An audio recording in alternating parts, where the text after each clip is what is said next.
I mean, one of the other things is that this is one of Frank's most commonly played heroes at this time too. So perhaps he's just very comfortable with it, and they figure, okay, it gives us that extra pushing potential that we're going to need. That's kind of what I'm thinking, is that usually if you really want a beast for a draft, it's like we need a hero that can basically solo push towers, or we Mhm. need like the utility of the Hawks. Like we really want to play around because straight up, you're not going to play around the Roar. It's not possible against Rubik and Oracle. You can't play or build to do that unless business associates tremendously mess up their team fight priorities, which I highly doubt considering these players. Like they're gonna like Rubik's gonna try to steal Roar every single time. That's just what Rubik players do.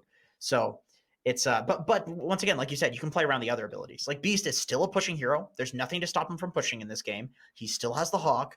He could possibly go for axes. There's nothing to stop him from doing that. So there are definitely options. It's respectable for them to pick this. I think.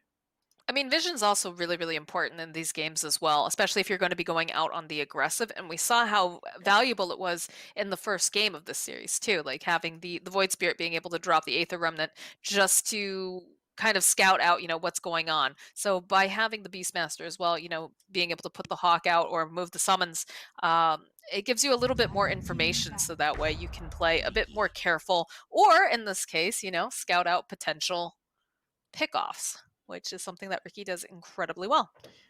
I suppose that's maybe why they picked the Beast, is because they want to pick this like very kind of heavy fighting early game lineup, and they needed some offlaner because they want the Ricky to be a carry. They needed some offlaner to do the pushing, and really He's going to are hit buildings. yeah, are there any other offlaners that can really hit buildings right now? I feel like it's really just Beastmaster. All the other offlaners can like fight and stun and do things like that, but Beast Nature's is Prophet. It's yeah, like the to only some one, really. degree. He's like a complementary pusher, though. It's like he pushes faster if there's another pusher on the team. Mm-hmm. Like he makes the pushes last longer, but not necessarily makes them that much faster. Whereas Beast is like you hit a tower for 2 seconds and it's dead. Mm-hmm. I think one of the teams also. No, but it was a safe lane Abaddon. It was on Furia. That They hero's ran the safe lane Abaddon, that but hero's mega questionable. He's been nerfed so many damn times. It yeah. feels bad. All And the right, so Naga? final pickup here for Thunder Predator. Moment of truth. Is this a Matthew Ember Spirit or is it a Leo style Ember Spirit? I seem to think it's going to be a Matthew, considering the band's coming out from Business Associates. So what Surprised. pairs well? I'm surprised Pugna is just ignored. That is weird. He's very popular in all the other matches that we've seen the last couple days. Yeah, if you wanted to go for some not really Leo style esque hero, but a hero that's good in like pretty good in the game, would be like Necrophos would do really well against DK. Once again, Pugna would definitely be really solid as like a mid laner, and then you just run like a four Ember. But then that'd Is be that too? five Phoenix. Is that too risky when there's a Rubik in the game, though? Yeah, it can. I mean, it can be risky, but Rubik's got a lot of stuff to steal already True. in this game, so it's like at this point, whatever. Who cares about Rubik? Okay. You've already given Rubik a good game. Um, hey, you're right. I mean, they could. There's a lot of heroes that they could pick here. They could do an offlane Phoenix. They could do a safe lane Ember. Mid Ricky if they really wanted to. Oh God. It'll definitely be a carry Ricky though. That's just MNZ's hero. That's his thing. You know what's funny? Bristleback did not get banned or picked up this entire game. Yeah, that's That's another hero that's like, okay, so it's interesting. definitely a Leo style Ember. Actually, well, I mean, could be either or again, like we said. But I'm assuming that they'll put Matthew back on the Void Spirit. You don't usually see Void Spirit and Ember Spirit on the same team. Oh, there's the Bristle. I was gonna say it's a really good Bristle game. You're totally right. It's a I really can good. believe that. I was like looking at it, I was like, well, they need something like that. That's definitely a possibility. But yeah, it's going to be Moo who's going to play the Bristleback. So It probably not going to owns see anything too wild. Oh, it. that's a pretty cool Oracle set, actually. I didn't even know that was a set. I didn't Holy know that either. yeah, that's a cool one. That's a really There's cool one. another one that's like, I don't know, that must be a new one. I have not seen that. I Hundred like that percent. one. That's why Fear wanted to play Oracle this game. 100%. He's Show like, off my hats. dude, I just opened up the sickest set in this chest. Let's go. But yeah, I like the Bristleback actually on the side of Business Associates. I mean, they're a little light on the lockdown. It's not super hard, but I mean, if you get a good, you can really chain stun though if you do this right, right? If you've You got, can, the yeah. lift, you've got DK Dragon stun. Tail, and then you follow up with like a Pango rolling around. Yeah, I agree. I think there's some potential there in fights, but you're right. It's gonna be like you have to definitely skill mode it. You know, you have to do some like really sick stuff. You know, Brax told me the other day. I was asking him What did about he tell you? Pango. He was playing Pango. I was like, "Do you really think that hero's good in the offlane?" He's like, "Nah, it's not really that good, but it's fun." Like Brax just picks stuff in competitive and in high rated pubs. He's like a rank 20 player for the fun of it. That Good for has him. that always has shocked me about him. I remember I was talking to him about Midas mode and just quizzing him, because if I get the opportunity to quiz a high rated offline player, you can bet your ass I'm doing it. And I was like, dude, why are you playing like so much Enigma? Same thing. It's a fun hero, Just fun. dude. Are you kidding me? I'm sitting here trying to find the most meta picks, and I'm looking at your picks and I'm going down his list. It's like, oh, Brax is picking this. Brax is picking this. He's doing it for fun. There's no rhyme or reason to it. He just enjoys doing it. God damn it. How do I you? think that's great. It's good, I but think if this is a guy who loves what he does, and he enjoys Dota, and he enjoys playing these particular picks, even if they're not necessarily the best out of everything, and he still does work with it. But I do want to point out one thing before we finish up with this draft, is that Leo Style is in fact playing the Void Spirit this time.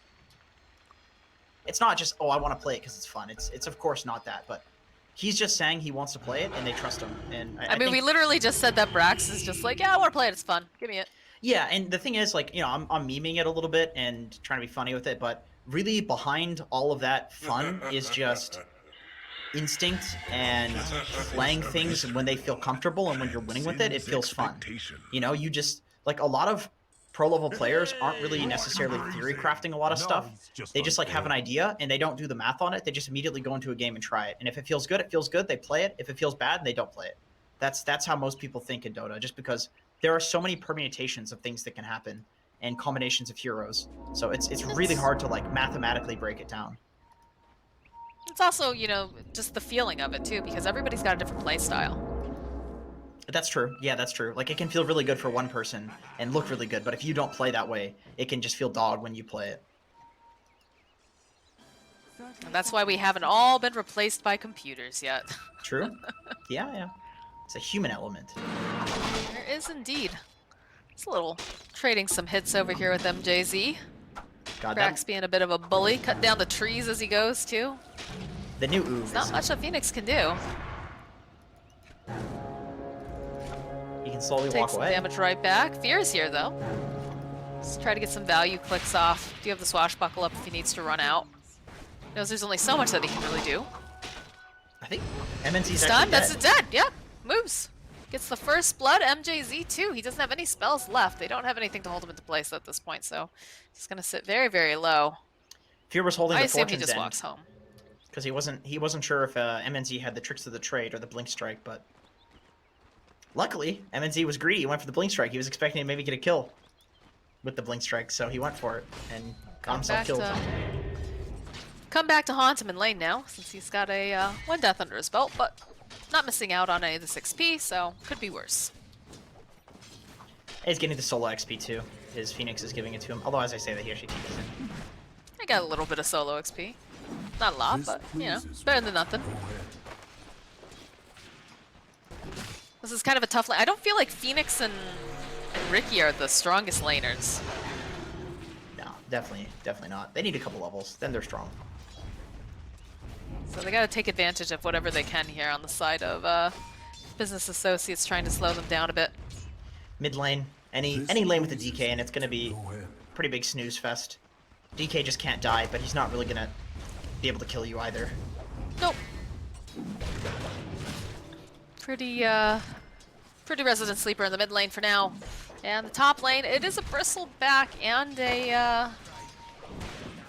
an oracle, so they do have to be careful, because if they start stacking up the quills and whatnot, they can be brought fairly low, and once you get that level 3 on the oracle, it's very, very scary, because it can nuke you down quite quickly. Definitely a lane that favors the bristle oracle, for sure. I mean, you can purge the searing chains from Matthew, and also you have this quill spray to deal with the boars. Like, you can see that Frank is constantly microing his boar. He's basically not playing with the boar in lane, because what's the point? It's just gonna get mowed down by the quill spray. Nope. No point in keeping it there, that's for sure. He's using it to block camp. A cool little play. Bottom lane, they're making moves again over here. MJZ sitting very low, does not have Icarus dive. He's still level 1. Tricks the trade, comes out, buys a little bit more time, but they'll be able to go and take down the Phoenix. Rubik Pango, not the absolute strongest lane that you'd expect to get kills like that, but also when they're laning into a Phoenix level 1, it's not. I think that's that's kind of the caveat on that, is that they're not the strongest laners, but neither is Phoenix and Rookie here. Yep. Just keep trading these hits up here. Frank was brought very, very low earlier, but they weren't able to get that kill. Matthew's just constantly body blocking the easy camp, so it can't be pulled back. And Frank is sending the boar over occasionally to block that hard camp. Although not now. Now it did manage to spawn, so Fear could pull it back.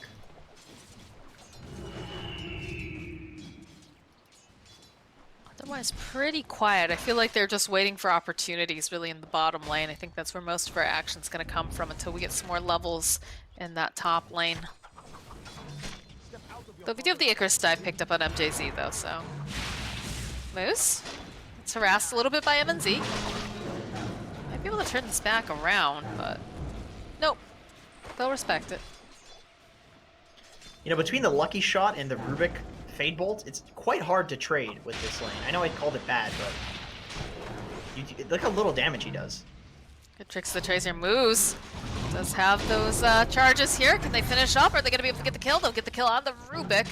Brax trying to salvage something out of this. He's trying to finish up over here onto MNZ as Matthew will get taken down the top lane by Moo. That's salve though, Brax. Oh no, you are He just definitely... has to fight to the death. Yeah, he's got to die. There's nothing else he can do. He doesn't have any mana. The moment MNZ popped that salve, he knew on Brax that he had to fight to the death. That was just a really nice career timing, setting that salve out. He was one hit away from dying.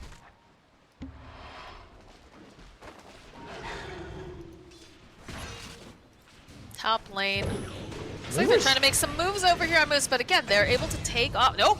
The slight coming out from Matthew here.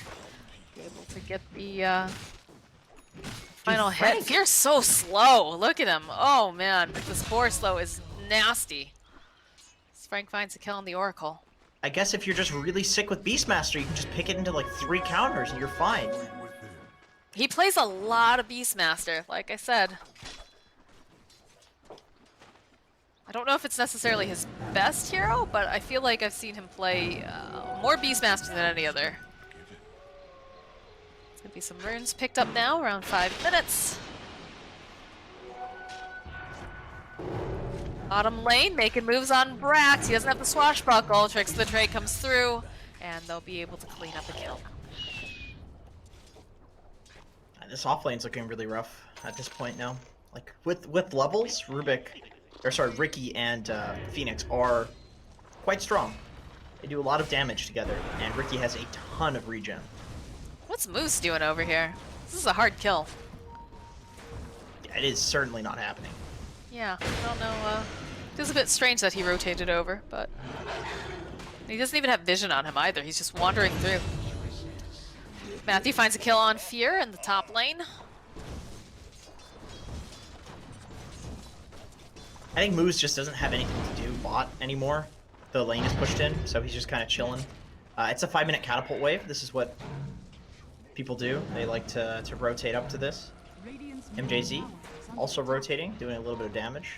Yeah, he got the haste rune, so he figures might as well put some damage out. They'll make a gank over here in the mid lane, trying to take down 9. He's very tanky. It's going to be a nice toss back there from Moose as he stuns up the rest of the squad over here on the side. It's a difficult kill. Is there a little bit of a dive coming out here from Mo behind the tower, but... Frank manages to kill the catapult. He's happy. You know, solo beast and killing a catapult. Sometimes you can't do that. They're playing this lane really pretty well on the top. You know, Thunder like you said. Yeah, Thunder Predator. Yeah, the fact that, you know, they've got a Beastmaster. He's been making other things happen with his boars because he knows that he can't leave them in the lane. He's got to, you know, try to use them to block camps, get vision, anything else. Yeah, they're really kind of outskilling in this top lane, which I gotta admit, I did not expect. This is a very hard lane to play into. Like, Bristle traditionally does very well against Beastmaster. Brax barely escaping with his life down here as MNZ drops tricks of the trade, but doesn't quite manage to get in the area needed. There's a lot of people hanging out in this mid lane. Well, there'll probably be more people hanging out there soon, because I think Brax just really wants to get level 6, and then he can move around with that roll. And rolling in the mid lane, probably the nicest place to do that, especially if you're in the river. Okay, we're seeing some of the rotations come out. The stun over onto Leo style with the nuke, but they'll be able to keep him alive a little bit longer. He uses those steps to get away. Moo is dead again. Top. Moo gets killed in the top lane. How did that even happen? They roared him up and killed him with the boars and the searing chains. That's very surprising to me. I was not expecting. Obviously, you know, I'm watching the mid lane since we've got 4 heroes making their way over. On the side of Business Associates. Here we go. Brax isn't even level 6. Oh, this hurts. They really want to get the ward gets placed down immediately. They're going to make moves over here onto 9. Getting very, very tanky, but the Ricky joining in. MNZ, he's got the tricks of the trade. You can see the Phoenix doesn't have the egg just yet. He's getting healed up quite a bit. They need a little bit more burst damage. Are they going to be able to find it, though? 9 still healing up. Matthew doesn't have much mana here. The jump forward again. They drop that rep. They're not going to quite find it. So side 9's just, he's a survivor. Fear. They're going to go deep in. Fate's Edict. Fate's Edict. MNZ, though, finding the opening on Fear. Does manage to collect something out of this big rotation. But not the person he wanted. Yeah, I mean, it's cool. Really clutch stuff coming from Business Associates, like the way that 9 cut through the tree there to dodge the Remnant, and Fear with the Fate's Edict on the nuke that probably would have killed him. Like, there's a lot of really cool stuff happening there, but the unfortunate thing is it's all to just save a hero. And that kill doesn't really even matter that much. It's more so that, like, Thunder Predator is pressuring the tower at that time. You know, they go for a smoke now, off of that. Leo style They had a ward huge. over here. They knew that. Leo style level 8. He has 4 points in the Remnant, so Moo can definitely die here.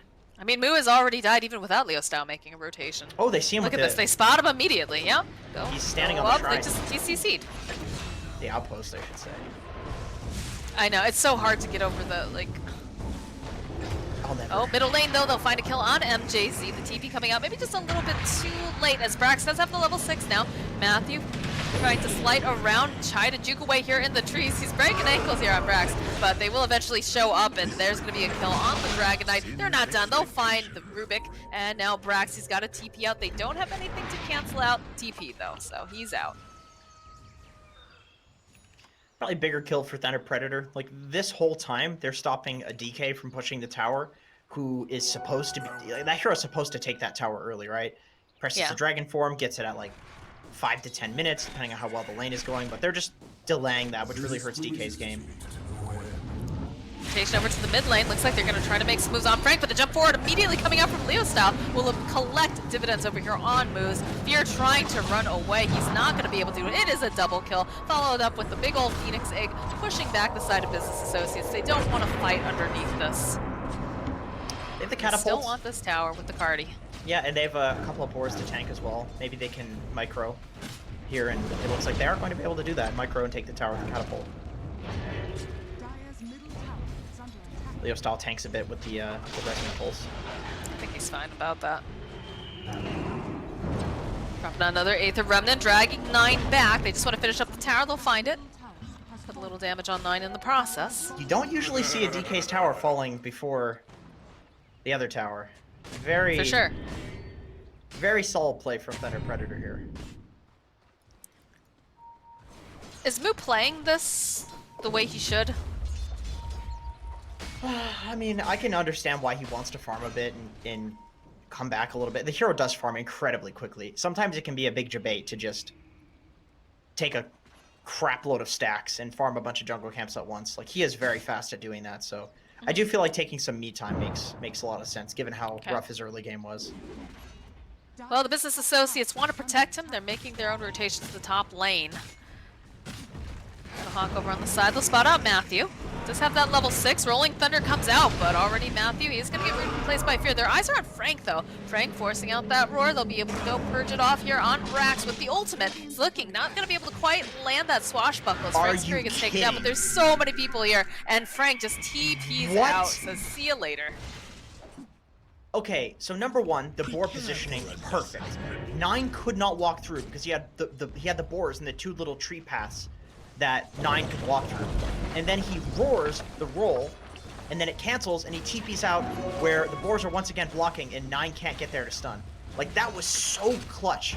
Moo, you gotta be careful, my friend. There's Leo Style zipping forward. There's the big egg over on the side. Brax, he's ticking down from the damage. He's gonna get taken down by the egg as now Moo forced to run away. So is 9. They're big tanky boys, but they just don't feel that way right now with the way that Thunder Predator's chasing after them. They see it getting placed down, but 9 gets dragged right into Leo Style. He's tanky. Do they have enough damage? They do with MNC jumping in. Now Moo's forced to run away. The silence gets dropped on the ground. He's just slowly hemorrhaging out. And over on the side, Fear. Oh, Fear. He doesn't want anything to do with this. Are they gonna hunt him? They're looking. Oh, he drops the ward. And oh, he's so lucky. There's a massive disconnect again. He's so lucky. Oh, God. Oh, God. Dude, Frank, that's not an easy game. No, it's definitely not. You All have right, to know here we your go. hero. Leo Style feels like he's making a beeline over here for Fear. Yep, there it is. Double kill going out to Leo Style. Thunder Predator has their foot on the gas and they're not letting up.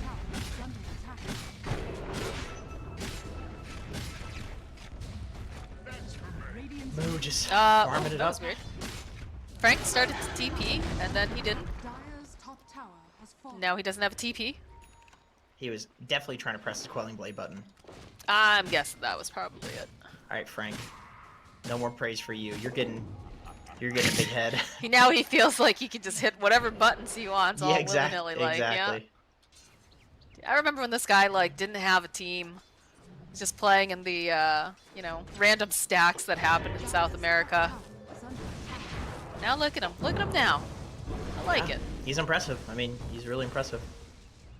I wish I knew his rank, but his profile is just impossible to... I don't even think he plays pubs on this profile. I don't know.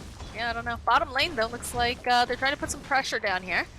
Matthew, the only one visible, but they're putting pressure on the tier 2, so this is not a great trade for business.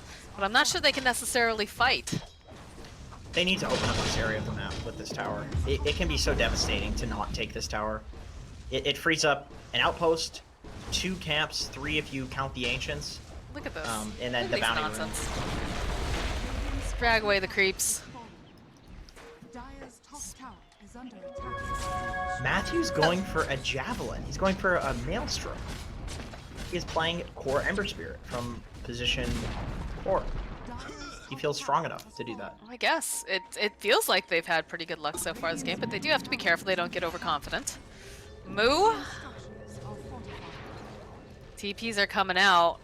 They know that they've got other people over the side. Nice chains over here. Going to be able to hold them into place. Jump forward, tricks to trade the silence. Moves. Nope, they're going to be able to just take down Brax and Moose so fast now. And now they've got to turn their attention over to Moo. They need to get in front of him. He's going to TP out. They don't... Oh, they have the Yules. The Yules is completed on Leo Style. The egg comes out. They'll be able to save him, though. Fear throwing out the save, but this false promise is indeed a false promise because he's going to pop. So this all comes down to this ward that they placed a D ward here, and the ward on the high ground is just out of the D ward range. And that gave them this false sense of security to sit on the high ground. So playing completely into Thunder Predator's hand by a small little misstep. You can see them pinging it. And yeah, once again, you can just move that ward up, and that D ward up, and it'll still D ward the other high ground. It's just a little bit of a mistake there from whoever placed that D ward. I'm assuming Fear. Those boomer hands he misclicked. I feel like the other thing that you have to consider is the fact that you just had Matthew down there, right? Matthew's in the bottom lane. He just ran away from them. He knows they've got to still be down there. Yeah. Like, that felt like it was too greedy to try to approach from that side, too. Yeah, I was reading this thing about World War II, and I don't want to get spoiled, but I think the villain might end up dying in it, actually. Seems like he's gonna get himself killed somehow. Oh, this feels so flippin' bad. Look at this microwing. Matthew God. He's trying. He got the bounty rune at least, you know. That's a rune that they would not have otherwise. Now he's playing Leo style. Okay, cool. Nice, baiting Leo style. Look at this. He's trying. He's gonna smoke. Is he gonna smoke up, or I think he's gonna smoke. He's got to smoke on MNZ. It's a good thing that he is playing the. Oh my god. If you're business, what do you do right now? You play it out. Like it sucks, but it's the rules. It's sports. Do you? I'm just saying, like, within their character, what do you think they'll do? I feel like they're gonna feel like shit, honestly. I feel like they're gonna stall. I don't think they're gonna like smoke and do stuff like this. But they're definitely okay. They'll just find him. I like how he went after Moose. He's doing it. He's doing it. Moose is probably like, what the heck? Tips him, yeah, you know. Yeah. What if this is just a mini game now? What if it's just Leo style hunting Moose the entire time? Yeah, I mean, what else? What else is there? And these other heroes just defend the high ground. 9. Brax rolls. Because you know what? If you're business associates and you really truly wanted to like just go end this game, you just run down mid and you just. That's end. true. I mean. But it looks like they're kind of playing it out, as if. They're kind of like stalling a little bit, which is really commendable of them. I mean, these guys are like.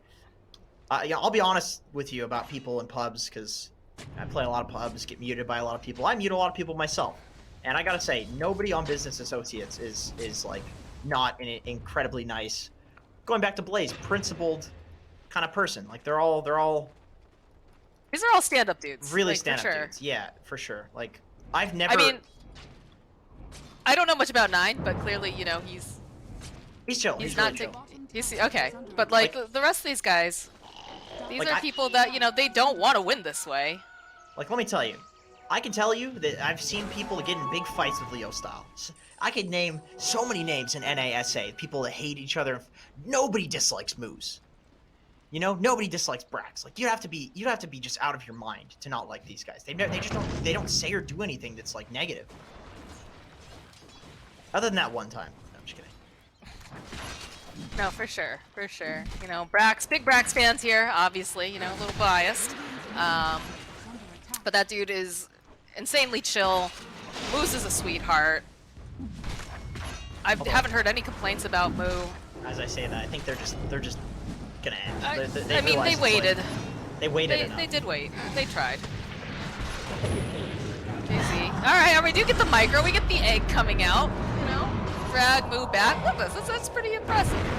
Honestly, egg will pop. Dude, Frank is really not pulling his weight in this game, though. Like, we praise him too much, clearly. He's just standing over there like AFK. Like, what is he doing? He's not even playing. Oh no, that's kind of bad sportsmanship for like, Frank, dude, right? You don't care. Roar. Yeah, I mean, he just like, I guess he's like mad at his team or something, but because they like didn't praise him enough.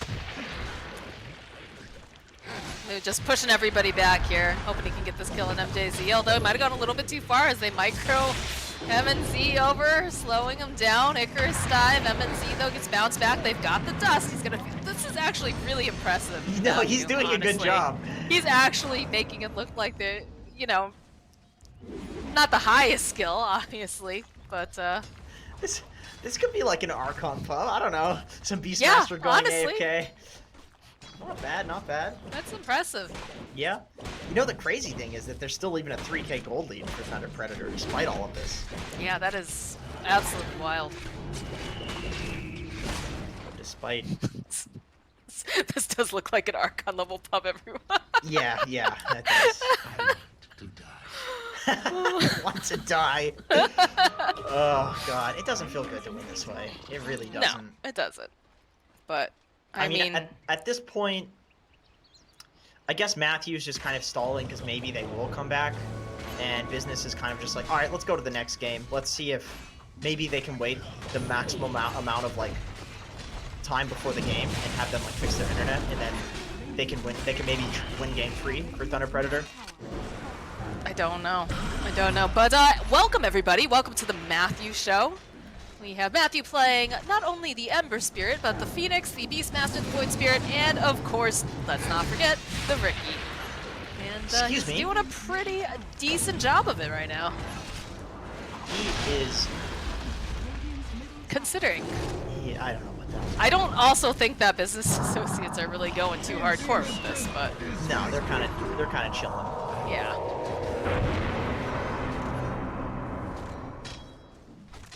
And I feel like I should be calling everyone as Matthew. All right, Matthew jumping in with the Ricky, the Matthew slight coming out, but they'll lose the other Matthew. Matthew's completely AFK. Matthew's not microing the board, but Matthew goes in, uses the launch fire spirit. Matthew grouping up. Look like that Matthew might be going for a smoke with Matthew and Matthew and Matthew. Now, you know, you gotta really admire what Matthew is doing right now with the other Matthew, because there's not much that they really can do at this point. I mean, I feel like Matthew played this game really well, and Matthew just really let his team down. Like, you can't really play like this in a game where you have somebody who farms as much as Matthew and think that you can run around and fight with these other heroes, you know, on Matthew, and Matthew. Like, you have to kind of chill and let Matthew get farmed. Like, they're playing way too aggressive. You played Fallout, right, Jenkins? Which one? I think it's been in pretty much almost all the Fallouts. There's that one vault that just clones of that one guy named Gary. Oh, yes, of course. This is what I feel like. This is Vault 107, the Matthew Vault, where he is forced to play every single hero on his team. Vault 69 for Matthew. Kappa. Vault 420. It's the day. It is. Indeed it is. But business associates, just another day at work for them as they methodically take down each of these towers. They are giving them so much time, and I think that's pretty commendable. But I mean, if Matthew can't fix his internet situation, then Matthew can't keep stalling out. Matthew's trying. Matthew's got the control of the Phoenix here. Move though. He's a big old boy. He's just gonna keep forcing them back. Says, all right, let us just do our job. We're essential workers here. Let us do our job here and take down the tower. And this will all be over quite soon. Faster than COVID, anyways. Okay, Astral Step, rolling Thunder from Brax. They'll follow up with the Egg, both Matthew and Leo style. And only really it's actually Matthew. Have to walk back. They're not going for the killing blow. They just want to get their job done, Jenkins. That's fair. That's fair. You know, you gotta do what you gotta do in these trying times. Find the work where you can get it. Yeah. It ain't much, but it's honest work. Yep. Gotta do something to keep your hands busy too, you know? Alright, Matthew's gonna call it. They're just not having the luck. But I think you gotta really respect and appreciate the fact that business associates tried. They tried to give him some more time. Fear just keeps saying he wants to die. That's unfortunate. He's got a very lovely wife and child. But, you know? Yeah. Don't do it, Fear. We love you. Don't do it. Look at that cute baby on their business logo. He's a big boy. That's for sure. That's a big, beautiful boy. Can we take a moment and also appreciate the fact that Frank did not die a single time, neither did Leo Style? Despite the fact that, you know, Matthew was microing them the entire time. Oh, no. Not the entire time. I won't say the entire time. Like the last, like, what, 5 minutes of the game? Oh, it's so sad. It is. That is Thunder Predator looks so strong. And now the next question on my mind is, are they going to be able to reconnect, or is it just going to be a death win? Well, they've got time. They've probably got what, 10-15 minutes to get their stuff in order. Something like that. I think they have 10 minutes. So let's see. Hopefully, you know, Thunder Predator will be able to reconnect. It's very disappointing that the match unfortunately had to end that way, but it's not much you can do about it. It's out of your hands at that point. Shout out to Matthew, of course, for you know, doing the best he could, trying to micro everything. And shout out to business associates. I know they're probably real frustrated by all of that, because I'm sure they want to move on and play their games and whatnot. But They were very generous in the way that they played out the Yeah, rest of that match. So definitely. So slow. Like they played it so slow. yeah, they could They're have hit, just deathballed right down they were like and hitting won. jungle creeps and stuff. Like you don't do that. You don't do Hmm. that if you can death ball. Well, there's not really much more we can say about that match, unfortunately. Things were going very. God, I kind of want to look at the graph really fast. Man, look at that sharp turn. That really Yeesh. feels bad. Yeah, Feels just very bad. kind of putting the knife in there and twisting it a little bit to see that graph. Yeah. Oh God. Well, Oh, rough. I'm not sure what's going on. Let me see here if we've had any. Okay, looks like they're going to give them a little bit more time, see if they can reconnect. So, I mean, unless you have something else you want to say, Jenkins, about this match. Well, Thunder Predator played really well. I think Leo style Frank, standout performance from those two. Frank was just God mode against counters. Good on him for that, but unfortunately didn't pan out. That's it. That's all it is. That's about all we've got to say about that. So hopefully Thunder Predator can shore up their internet and bounce back here in a game 3. But before we have that, we're going to take a short break.